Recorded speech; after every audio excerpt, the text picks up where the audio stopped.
Мәншүк Мәмбетова атындағы номер 35 мектептің 11 сынып оқушылары су ресурстары маркетинг жауапкершілігі шектеулі серіктестігінде қонақта болды. Экскурсияның басты міндеті болашақ мамандықты таңдау кезінде сумен жабдықтау және су бұру саласын ескеру. Дәстүр бойынша экскурсия кәсіпорын мұражайынан басталды. Мұнда оқушылар Шымкенттің орталық диспетчерлік жабдықтау тарихымен танысып, пайдалану және басқа да қызметтерді пайдаланатын жабдықтар, техника және аспаптар туралы көп нәрсе білді. Өндіріс схемасын және су тазартуды егжей-тегжейлі зерттеді. Келесі келу пункті орталық диспетчерлік қызметінде болды.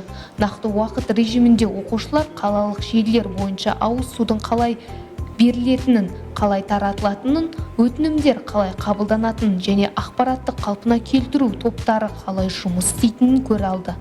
Орталық диспетчерлік қызметке барлық қажетті ағымды ақпараттар келіп түседі және оны өңдеумен бірнеше инженер-диспетчерлер айналысады. Су ресурстары маркетинг жауапкершілігі шектеулі серіктестігінің зертханасында оқушыларға Шымкент суының сапасы қалай бақыланатынын, бақылау нүктелерінен алынған су сынамаларына талдау қалай жүргізілетіні туралы айтылды. Ауыз су сапасы мен қауіпсіздігі мәселесі бірінші орында тұр. Сондықтан сынамаларды іріктеу күн сайын жүргізіледі. Кәсіпорын жоғарғы оқу орнын бітіргеннен кейін болашағы бар ұлдар мен қыздарға үлкен көңіл бөледі.